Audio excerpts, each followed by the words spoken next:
You may have noticed that I did a marking on the cornea. That's a template so that you can get the rexus perfectly centered. I also did a marking on the cornea where you have a mark on the limbus and another mark 1.2 millimeters into the clear cornea, which you can use as a template to do the entry into the eye.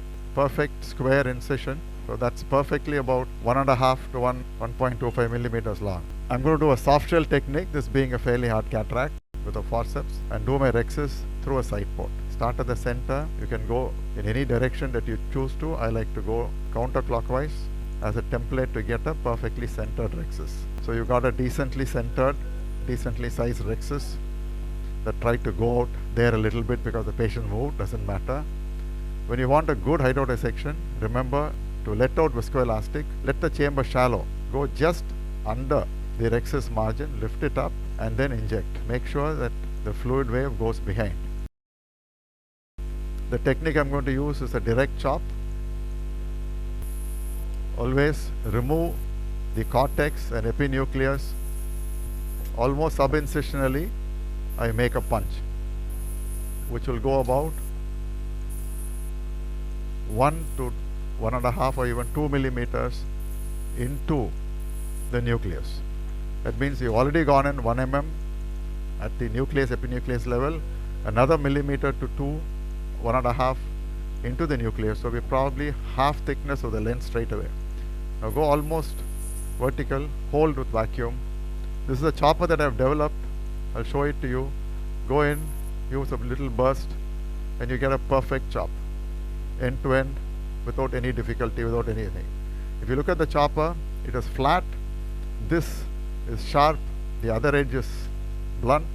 Tip is sharp, and the sharp edge does not face the shaft of the chopper, but faces towards. I think it's much lesser. I'm not using 70%.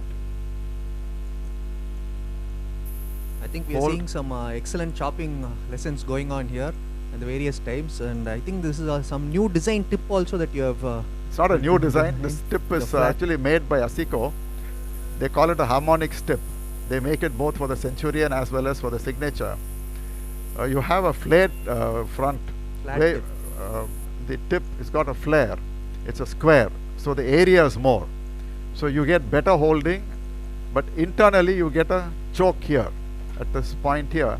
So you get a double emulsification. Emulsification is really very, very efficient, as well as the choke reduces the outflow. So you get phenomenal chamber stability. It's like, you know, swooping up your car. You take it and you add something to it. See the chop, the spoon chopper or the other chopper that I have designed. The chopping, it becomes so easy and so predictable. The key here is to get the good hold. Hold is very important.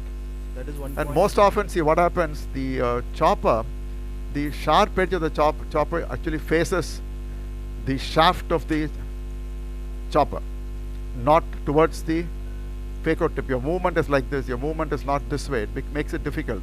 Here it's intuitive movement. When you do this movement, it's chopping. When you do this movement, it is a separation. For separation, you get a larger face area. Chopping, you get a sharp area. And that is pointed towards the place that you want it to be. This chopper also is designed by ASICO, and very soon it will be in the market. I'm also working with ASICO to develop a phaco tip along with these choppers, a slightly modified version of the harmonics. All of that will be out very soon. Light center paranga. Amazing. I think this is like a brown black cataract, and I think does this help in reducing the phaco power that is used? Everything it helps. You look at related burns. No, I'll suggest you look at the thing and tell me what is the actual energy I'm using. Though I'm using 70% on shows only 10%. I'm using hardly 10% to emulsify such a hard cataract. So you have to chop it small, and this tip also helps. Definitely it helps. You see the stability. You can see that though it was a fairly hard cataract, there's no wound distortion. Ehance is marketed by J&J as a monofocal lens with good depth of field. So they don't call it a multifocal lens. It's a fantastic lens where you will get at least N8 to N6 for intermediate distance, which you can definitely have that 100% of your patients. Replace your existing monofocal with Eyhance with no great difficulty, where your patients will be very happy with the outcome. So lens is beautifully centered, the rhexis is perfect overlap, cornea is clear, the wound is pristine, and this lady is good to go. Thank you.